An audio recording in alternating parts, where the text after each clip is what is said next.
Hello everyone, welcome to botanical academy. कैसे हैं आप सब? आई होप आप सब अच्छे होंगे। आज का हमारा टॉपिक है वैदिक काल। वैदिक काल या वैदिक संस्कृति, इसको वैदिक संस्कृति के नाम से भी जाना जाता है।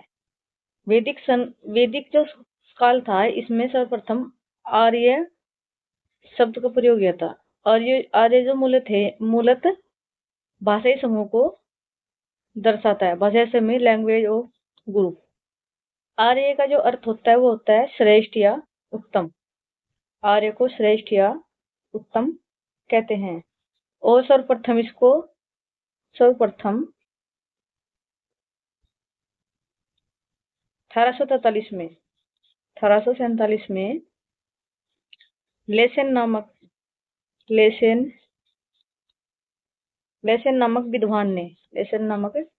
विद्वान ने आर्य को एक जाति के रूप में संबोधित किया था। इस विद्वान ने आर्य को जाति के रूप में संबोधित किया था। आर्य की जो भाषा थी वो थी हिंदी यूरोपीय, इसको भारोपीय भाषा भी कहते हैं। और ये जो हिंदी यूरोपीय भाषा जो शब्द दिया था वो सर्वप्रथम विलियम ने दिया था। हिंदी और जो भारोपीय शब्द है सर्वप्रथम विलियम जोन्स ने दिया था। विलियम जोन्स, इसने ये शब्द सर्वप्रथम बताया था। वैदिक जो संस्कृति थी, वैदिक संस्कृति मूलतः ग्रामीण संस्कृति थी। यह ग्रामीण संस्कृति थी। ऋग्वेद में 33 बार आर्य शब्द का प्रयोग हुआ है। वैदिक संस्कृति की अगर हम बात करें तो इसमें वैदिक संस्कृत में ग्रीक, लैटिन तथा आयरिश भाषाओं की जननी कहा जाता है। भाषाओं की जननी वो भारोपीय भाषा थी। ग्रीक, लैटिन तथा आयरिश भाषाओं की जननी थी वो भारोपीय थी।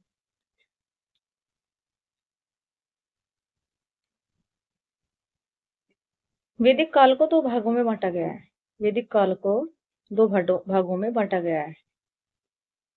पहला भाग है ऋग्वेद काल। यह है 1500 से लेके 1000 ईसा पूर्व तक। दूसरा है उत्तर वैदिक काल। यह है 1000 से लेके 600 ईसा पूर्व तक। आर्य जो थे वे भारत में लगभग 1500 ईसा पूर्व के आसपास आए थे। लेकिन इनके जो संबंध है, आर्य के मतभेद हैं। कोई कहता था कि ये भारतीय थे, कोई कहता था कि ये विदेश से आए थे। इनके बारे में सबकी अलग अलग राय थी। इसमें इम्पोर्टेंट नोट, ये है इसमें इम्पोर्टेंट तथ्य है। ऋग्वेद काल में आर्य सभ्यता का केंद्र पंजाब, जिसे सप्तम संदेव प्रदेश के नाम से जाना जाता था वैदिक काल में, ये इसका महत्वपूर्ण केंद्र था। पंजाब या सप्त सिंधु प्रदेश। अब है ऋग्वेद काल 1500 से लेकर 1000 ईसा पूर्व तक। ऋग्वेद काल, यह संस्कृति मुख्य रूप से ग्रामीण पशुपालन व राजतांत्रिक थी। ऋग्वेद काल मुख्यतः ग्रामीण पशुपालन व राजतंत्र थी।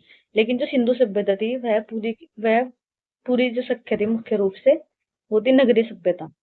और जो ऋग्वेद काल है यह है ग्रामीण सभ्यता। इसके लोग मुख्यतः घुमक्कड़ जीवन व्यतीत करते थे। यानी यहाँ इस सभ्यता के व्यक्ति ज्यादातर एक स्थान से दूसरे स्थान तक जाते थे। और इसका जाने का कारण था कि एक जगह रहकर ना तो इनके सही तरीके से पशुपालन और कृषि की जो संबंधित जो खाने की जो जरूरत थी उसे पूर्ति करने के लिए एक जगह से दूसरी जगह तक जाते थे। पशुपालन इनका मुख्य व्यवसाय था। इस काल में कृषि का पूर्ण विकास नहीं हो पाया। ऋग्वेद की बात करें तो ऋग्वेद की अनेक बातें, जो ईरानी का एक ग्रंथ है, ईरानी भाषा का प्राचीन ग्रंथ है जैन अवेस्ता, उसमें मिलती है ऋग्वेद की बातें। यानी कि इस जो ईरान का जो ग्रंथ है जैन अवेस्ता और ऋग्वेद, इनकी जो भाषाएं हैं आपस में काफी मिलती जुलती हैं। अब है वैदिक नदियां। वैदिक नदियों की एक बात करें, वैदिक साहित्य में कुल 31 नदियों का प्रयोग हुआ है। यानी कि वैदिक काल में कुल 31 नदियों का उल्लेख किया है, जिसमें 25 ऋग्वेद में है। हमारी जो 25 नदियां हैं वे ऋग्वेद काल में मानी गई है। सर्वप्रथम महत्वपूर्ण नदी सिंधु और हिरण्य। दूसरी सबसे महत्वपूर्ण नदी थी सरस्वती।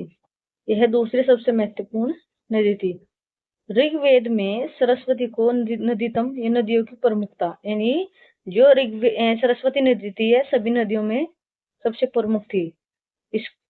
इसको नदीमता, देवीतमा और अम्बितमा नाम से जाना गया है। ऋग्वेद की सबसे पवित्र नदी थी। यानी कि ऋग्वेद काल की अगर सबसे पवित्र नदी थी वो सरस्वती थी।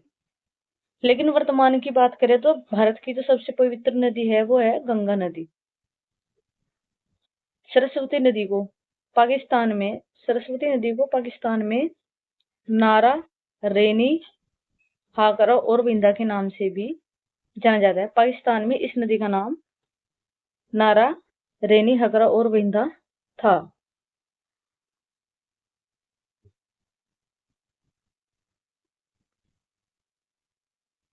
उत्तर वैदिक की नदियां वह आर्यवर्त। उत्तर वैदिक काल की इसमें कुछ नदियां हैं। उत्तर वैदिक में गंगा एवं सरयू नदी का एक बार तथा यमुना नदी का 3 बार उल्लेख हुआ है। उत्तर वैदिक काल में गंगा व सरयू नदी का एक बार तथा यमुना नदी का 3 बार उल्लेख हुआ है। यह है इसमें कुंभा, कुम्र, गोमती और स्वास्तु। ये नदियां वर्तमान में अफगानिस्तान में स्थित हैं। कुंभा, कुरमु, गोमती व स्वास्तु नदियां, ये जो 4 नदियां हैं वर्तमान में अफगानिस्तान में स्थित है।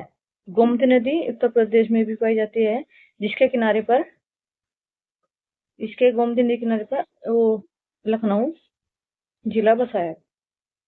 यह इंपोर्टेंट पॉइंट है। आर्यवत की सीमा, अगर हम आर्यवत की बात करें, यह हिमालय से विंध्य पर्वत तक तथा पूरी समुद्र से पश्चिमी समुद्र तक के संपूर्ण भाग को आर्यवत कहा जाता है। हिमालय से विंध्य पर्वत तक तथा पूर्वी समुद्र से पश्चिमी समुद्र तक के संपूर्ण भाग को आर्यवर्त कहा जाता है।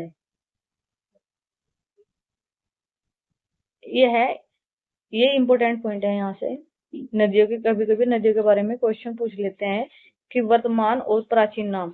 वैदिक कालीन की नदियां वर्तमान नाम है और प्राचीन नाम। ये वर्तमान नाम और ये प्राचीन। वर्तमान नाम सतजल, प्राचीन नाम था इसका श्रुति। सिंधु नदी, इसका भी सिंधु है। गोमल, यह है वर्तमान नाम। गोमती इसका प्राचीन नाम था। सोहन नदी, इसको बोलते थे प्राचीन में सुमोसा नदी। जो व्यास नदी है इसको बोलते थे विपाशा नदी।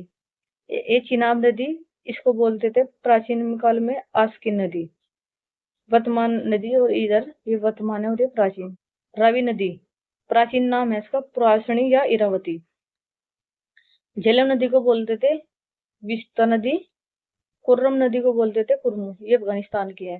काबुल को कुंभा, आज का यानी कि कुंभा है जो आज का इसका नाम है काबुल। सवात नदी को बोलते थे सवास्तु। गंडक नदी को बोलते थे सतनीरा। ये वर्तमान और प्राचीन नाम है जो वैदिक काल की नदियां थी उनके।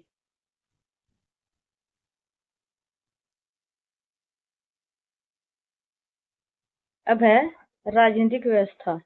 इसका जो पहला पॉइंट है वह प्रशासनिक इकाई है। राज्य व्यवस्था की बात करें, इसमें पहला पॉइंट है कुल। कुल सबसे छोटी इकाई होती है, यानी कि राजनीतिक प्रशासनिक इकाई में कुल को सबसे छोटी इकाई कहा गया है। जो कई परिवारों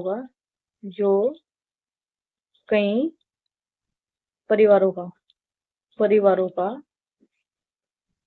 समूह होता था। का समूह होता था। होता था। दूसरा पॉइंट है इसमें ग्राम। ग्राम का प्रधान ग्रामीण कहलाता था। ग्राम का प्रधान ग्रामीण कहलाता था। यह एक समूह का होता था, न कि एक गांव का।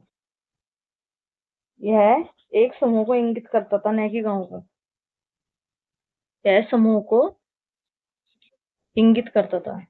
इंगित करता था, न कि गांव को।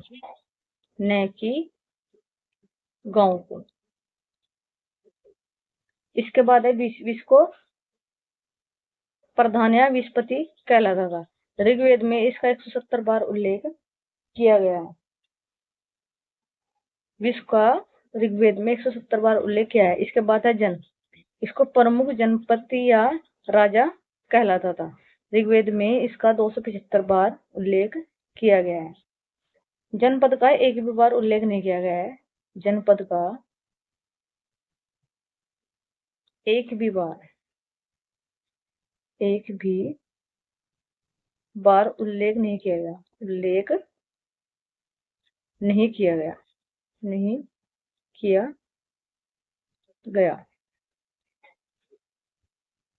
इंद्र शब्द का इसमें राजा एवं पृथ्वी शब्द का उल्लेख एक बार हुआ है। राजा व पृथ्वी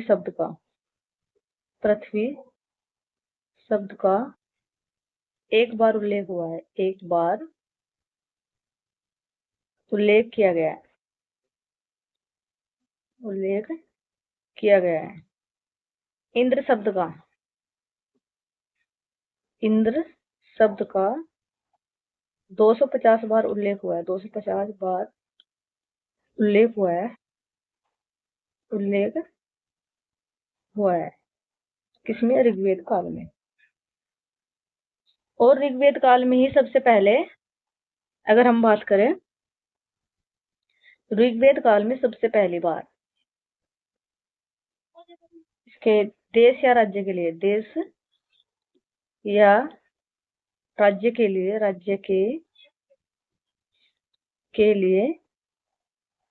राष्ट्रीय शब्द का प्रयोग हुआ है। राष्ट्रीय शब्द का प्रयोग किया गया सबसे पहले।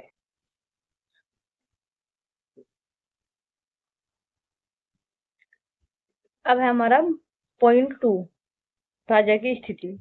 यानी कि ऋग्वेद काल में जो राजा की स्थिति थी वो कैसी थी? राजा का पद अनुवांशिक था। यानी कि जो राजा का पद था वो अनुवांशिक था, परंतु उसके सीमित अधिकार प्राप्त थे। पद भले ही अनुवांशिक था, लेकिन इसके जो अधिकार थे वे सीमित थे। इसमें क्या था? राजा को जनता द्वारा, समिति द्वारा चुना जाता था। राजा को समिति द्वारा चुना जाता था। राजा को समिति द्वारा चुना जाता था। राजा को कबीले का संरक्षण माना जाता था, जिसे गोपा जनस्य कहा जाता था। राजा को कबीले का संरक्षण माना जाता, जिसे गोपा जनस्य कहा जाता है। उसे पूर्वता यानी नगरों पर विजय प्राप्त करने वाला, नगर को तोड़ने वाला भी कहा जाता था।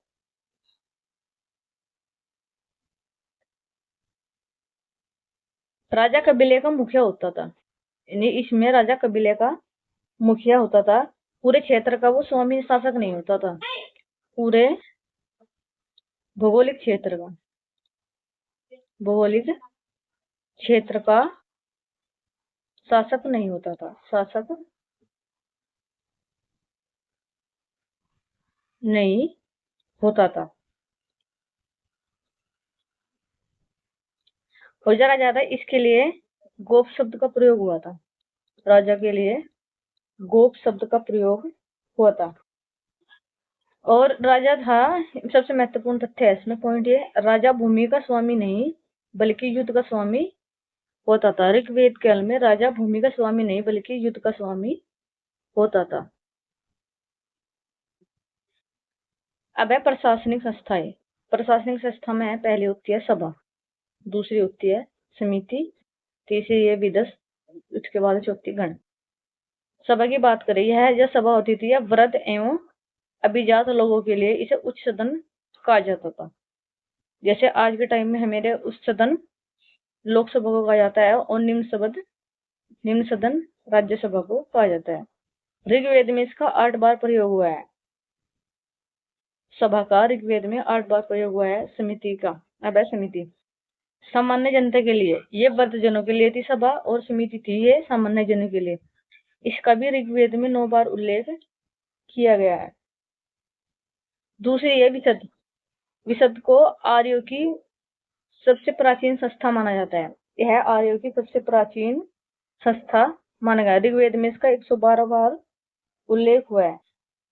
ऋग्वेद में इसका 122 बार उल्लेख हुआ है।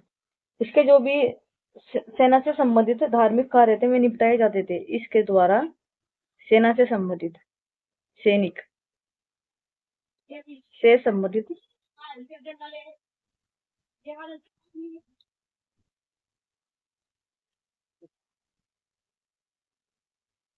वह धार्मिक कार्य होते थे। इसके बाद है गण। गण यह सेना की इकाई होती थी। गण को सेना की इकाई कहा जाता है। सेना की इकाई, गण को सेना की इकाई कहा जाता था। ऋग्वेद में इसका 40 बार उल्लेख हुआ है। एक पॉइंट और है इसमें, यहाँ पे ये उल्लेख है, ये है इस काल में, ऋग्वेद काल में महिलाएं सभा व विदस में भाग लेती। विदस इन दोनों में भाग लेती थी। दोनों में भाग लेती थी। यानी जो महिलाएं थी वे सभा व विदस इन दोनों संस्थाओं में भाग लेती थी।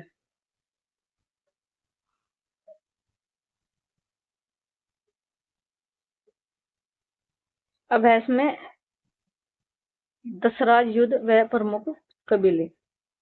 दशराज युद्ध यह ऋग्वेद के 7वें मंडल में वर्णित है।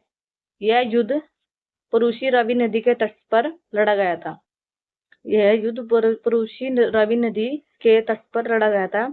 यह भरतवंश तुत्सु कबीले के राजा सुदास तथा अन्य राजाओं के बीच हुआ था। यानी कि यह जो युद्ध हुआ था वो भरतवंश के तुत्सु कबीले व राजा सुदास के अन्य राजाओं के बीच हुआ था। इसमें 5 आर्य कबीले थे जिसे पंचजन्य के नाम से जाना जाता था। पहला था पुरु, यदु, तुर्वस, अनु और दुर्दु। इसमें पॉइंट नोट करो। तुरुस व किरवी मिलकर पांचाल राज्य बना था। इसमें 5 आर्येतर जन थे। 5 आर्येतर जन थे। इसमें शिव, पखन, अलीना, भलानाश तथा विष्णु, ये 5 आर्येतर जन थे। अब इसमें 2 पॉइंट है, पॉइंट नंबर 1 और पॉइंट नंबर 2। ये इंपॉर्टेंट पॉइंट है, यहाँ से क्वेश्चन बहुत अधिक पूछे जाते हैं कि इसमें अनार्य जनजाति और अनार्य राजा कौन सा है। अनार्य जाति इसमें था अज, शिगरु, यसु, खिकट, पिचार, ये थी अनार्य जातियां।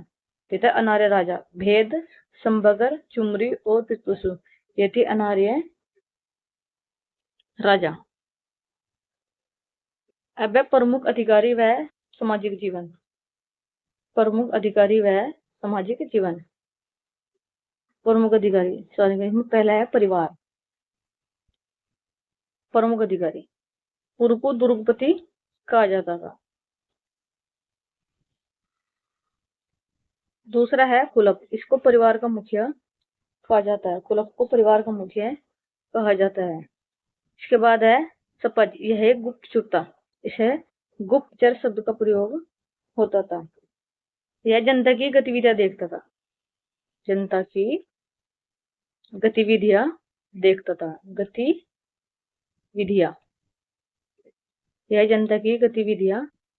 देखता था। इसके बाद है वज्रपति, यह गांव का मुखिया कहा जाता। कुलप परिवार का मुखिया था और वज्रपति है गांव का मुखिया होता था। प्रसना विनाशक, प्रसना विनाक, ये प्रसना विनाक है, ये वैदिक काल का न्यायाधीश होता था। प्रसना विनाक, प्रसन विनाक। अब है प्रसना विनाक, अब है हमारा प्रसना विनाक, ये वैदिक काल के न्यायाधीश होता था। परिवार की बात करें, यह सामाजिक जीवन से संबंधित है। समाज में पितृसत्तात्मक प्रथा थी, यानी कि जो वैदिक काल आया था इसमें जो सामाजिक स्थिति वो पितृसत्तात्मक थी। लेकिन जो हमारी हिंदू सभ्यता थी वो मातृसत्तात्मक थी। पिता शब्द का 335 बार प्रयोग हुआ और माता का 234 बार प्रयोग हुआ। ऋग्वेद में पत्नी को ज्यादेशम गृहिणी की तरह कहा गया, यानी ऋग्वेद में पत्नी को ज्यादेशम गृहिणी की तरह कहा गया। सर्वप्रथम गोत्र शब्द का प्रयोग इसी काल में मिलता है। अब करते हैं वर्ण व्यवस्था, जो हमारी आज भी प्रचलित है। वर्ण व्यवस्था, वर्ण सिस्टम। ऋग्वेद के 10वें मंडल के पुरुष सूक्त में चारों वर्णों की उत्पत्ति का वर्णन है, यानी कि ऋग्वेद के 10वें पुरुष सूक्त में चारों वर्णों की उत्पत्ति का वर्णन है। वैश्य व शूद्र शब्द का ऋग्वेद में केवल एक बार उल्लेख हुआ। वैश्य व शूद्र शब्दों का ऋग्वेद में केवल एक बार उल्लेख मिलता है। शूद्र शब्द का उल्लेख 10वें मंडल के पुरुष सूक्त में ही मिलता है। इस शब्द का जो शूद्र है इसका सिर्फ 10वें मंडल के पुरुष सूक्त में इसका उल्लेख मिलता है। और जो वर्ण व्यवस्था थी वो जन्म पर आधारित न होकर कर्म पर आधारित थी। ऋग्वेद काल में जो जन्म व्यवस्था थी वो जन्म पर आधारित न होकर कर्म पर आधारित थी, यानी कि जो जैसा कार्य करेगा उसे उसी के आधार पर वर्ण व्यवस्था में स्थान दिया जाएगा। वस्त्र एवं आभूषण, 3 प्रकार के वस्त्र थे। पहला था अधोवस्त्र, इसको बोलते थे निवि। दूसरा था उत्तरी वस्त्र, इसको बोलते थे वास। तीसरा था अधिवास। आभूषण की बात करें हम, पहला था निष्क, ये वस्त्र था और ये आभूषण। इसको स्वर्ण आभूषण बोलते थे। ये निष्क का मतलब होता है गले में पहनने वाला, ये गले में पहनने वाला एक आभूषण था। कर्णशोभा, ये कान के आभूषण थे जो कानों में पहने जाते। बद्यु, बद्यु बोलते हैं वधु का वस्त्र, यानी कि जो विवाहित स्त्री होती थी उसको वस्त्र बद्यु बोलते थे। कुरीम व कुंभ, सिर के आभूषण, ये सिर पर पहने जाते थे। इसके बाद रुक्षम, वक्ष स्थल का आभूषण। खादी, इनको बोलते थे कंगन। वीणा उस समय का प्रमुख वाद्य यंत्र था। वीणा उस समय का ऋग्वेद काल का ये प्रमुख वाद्य यंत्र था। अब है विवाह में स्त्री की स्थिति। ऋग्वेद काल में बाल विवाह, विधवा विवाह, सती प्रथा का प्रचलन था।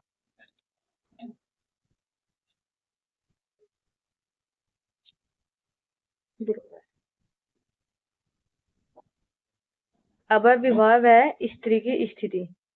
ऋग्वेद काल में बाल विवाह, विधवा विवाह, सती प्रथा का प्रचलन नहीं था। और पुनर्विवाह, पर्दा प्रथा एवं तलाक प्रथा ये भी नहीं था। केवल इसमें अंतरजातीय विवाह एवं बहुविवाह मान्य थे। ऋग्वेद काल में अंतरजातीय विवाह और बहुविवाह प्रचलित थे।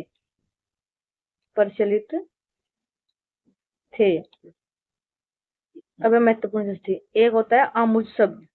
आमुज शब्द आजीवन अविवाहित रहने वाली कन्या होती थी जो कभी विवाह नहीं करती थी, उसके लिए आमुज शब्द का प्रयोग करते थे। स्त्रियों को संपत्ति या राजनीतिक अधिकार प्राप्त नहीं थे। ऋग्वेद काल में भी स्त्रियों को संपत्ति तथा राजनीतिक अधिकार प्राप्त नहीं थे। कन्या विदाई के उपहार को वहतु कहा जाता था। कन्या को जो विदाई के टाइम पर उपहार दिया जाता है उसे वहतु कहा जाता था। अब है शिक्षा व विदुषी स्त्रियां, शिक्षा और विदुषी स्त्रियां। स्त्रियों को वैदिक शिक्षा तथा उपनयन संस्कार का अधिकार था। यानी कि उस समय स्त्रियों को वैदिक शिक्षा तथा उपनयन संस्कार का अधिकार था। विदुषी स्त्रियां बोलते हैं, उन्हें बोलते हैं जो उस समय की विद्वान थी। विदुषी का मतलब होता है विद्वान स्त्रियां। लोपामुद्रा, घोषा, सिकता, अपला, इंद्राणी, विश्वरा, ये विद्वान उस समय की विद्वान स्त्रियां थी। विद्वान कह लो या इनको ऋषि भी कहते थे, इनको ऋषि भी कहते, ऋषिणी भी कहते थे। लोपामुद्रा विदर्भ राजा की पुत्री तथा अगस्त्य ऋषि की पत्नी थी। इनमें जो लोपामुद्रा थी वह विदर्भ राजा की पुत्री एवं अगस्त्य ऋषि की पत्नी थी। अब है दस्युवर्ण, आर्यों के सबसे बड़े शत्रु थे उस समय। दस्युवर्ण ये भारत के मूल निवासी थे। इनके लिए जो शब्द हुआ है अदेव्यु, देवता कौन है, मानने वाले। अवर्तन, वेदों कौन है, मानने वाले। अवैजन, यज्ञ करने वाले। अनाथ, चपटी नाक वाले थे ये, मर्दवाणी। और इनका जो वचन थे, भाषा थी, वो कटुवाणी थी।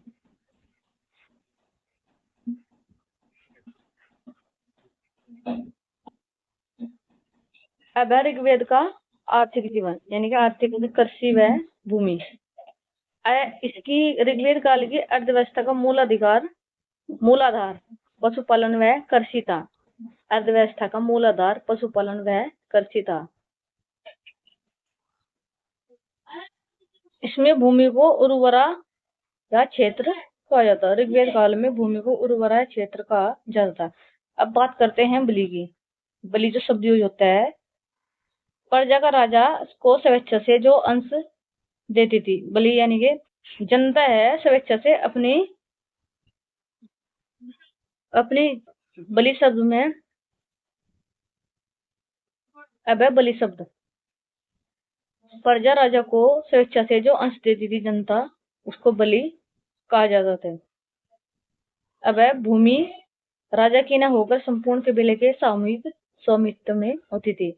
यानी कि मैंने इससे पहले बताया था कि जो राजा था वो भूमि का राजा नहीं होकर सिर्फ युद्ध का राजा होता था। ऋग्वेद के चौथे मंडल में कर से संबंधी प्रक्रिया का वर्णन किया गया है। ऋग्वेद के चौथे मंडल में कर से संबंधी प्रक्रिया का वर्णन किया गया है। दासों को खेती में लगाया जाता है। दास को या गुलाम, इनको खेती में लगाया जाता था। अब है पशुपालन। पशुपालन का महत्व। गाय आर्य का मुख्य आर्थिक आधार थे। यानी कि जो गाय थी वो आर्य का मुख्य आर्थिक अधिकार थे। गाय को अगन्या कहा जाता, न कि मारे जाने योग्य है। यानी कि गाय को आप मार नहीं सकते। आज भी हमारी प्रथाएं कायम है कि हम गाय को एक माता के रूप में पूजते हैं। गविष्टि, युद्ध का पर्याय माना जाता था। गविष्टि, गायों की खोज करने वाला। पणी होता था मवेशियों की चोर, जो गायों को या पशुओं को चुराता था। अब ऐसे अनुपस्थित परिचय, ये इंपोर्टेंट पॉइंट है। जिन वस्तुओं से हम अपरिचित थे। आर्य लोहे से परिचित नहीं थे। यानी कि ऋग्वेद काल में लोहे शब्द का प्रयोग नहीं हुआ था।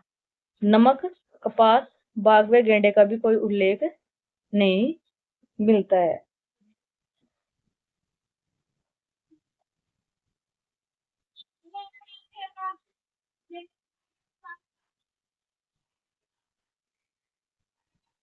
अब व्यापार व वाणिज्य। व्यापार व वाणिज्य। व्यापार का मुख्य रूप से वस्तु विनिमय पर होती थी। यानी कि वस्तु विनिमय का बदला है वस्तु के बदले वस्तु, वस्तु के बदले वस्तु, इसको बोलते वस्तु विनिमय। अब होता है कुशितवर्ती, ऋण के लिए उधार देने का कार्य करते थे। यानी कि इसमें ऋण पे देने के लिए उधार देने का कार्य करते थे। उधर उस समय की अनाज मापने का एक यंत्र था। उधर अनाज मापने का एक यंत्र था। ऋग्वेद में हम यहाँ पर कृषि की बात करें, एक अनाज का प्रयोग हुआ था। सिर्फ एक अनाज का ही प्रयोग हुआ था उसका नाम था यव या जोन। इसी का ऋग्वेद में उल्लेख है। चावल का उल्लेख नहीं है। चावल का उल्लेख नहीं मिलता ऋग्वेद काल में।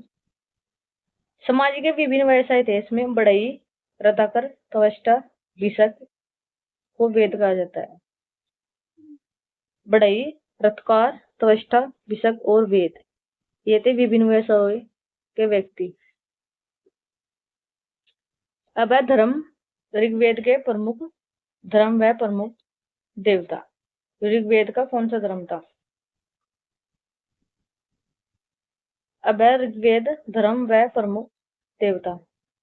सर्वप्रथम देवों तथा पृथ्वी की उपासना शुरू हुई थी। उपासना का मतलब होता है पूजा करना। जब प्रथम देवों से पृथ्वी की उपासना शुरू हुई थी, देवता प्रकृति के प्रतिनिधि माने जाते थे। कुल 33 देवताओं का उल्लेख किया गया है। ऋग्वेद में कुल 33 देवताओं का उल्लेख किया गया है। इसमें है इंद्र, जो महत्वपूर्ण है इसमें देखो, इंद्र ऋग्वेद के दूसरे मंडल में सर्वाधिक प्रयोग इसी का हुआ है। इसका जो सूक्त है 250 बार इनका प्रयोग हुआ है।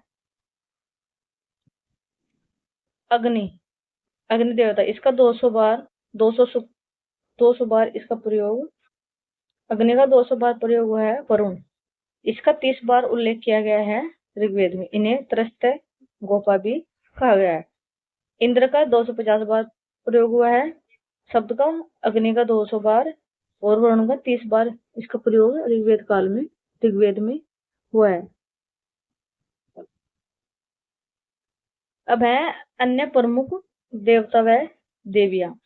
ऋग्वेद काल के अन्य प्रमुख व देवता। प्रमुख देवता है इसमें सोम, यह पेय पदार्थ के देवता थे। पेय पदार्थ यानी पीने का एक, सोमपान एक पीने का उस समय का पेय पदार्थ था। ऋग्वेद के 90 मंडल में इसका पूर्ण समर्पित है। मरुत, यह आंधी तूफान का देवता माना जाता था। पर्जन्य, इसको वर्षा एवं बादलों के देवता के रूप में जाना जाता था। पुषण, ऋग्वेद में से पशुओं के देवता के रूप में जाना जाता था। पुषण को, जो उत्तर वैदिक काल में शूद्र के देवता हो गए थे।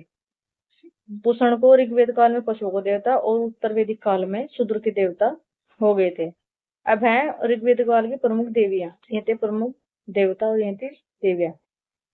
अर्याणी, इसको जंगल की देवी कहा जाता था। अर्याणी को जंगल की देवी कहा जाता था। अदिति, इसे देवताओं की माँ कहा जाता था।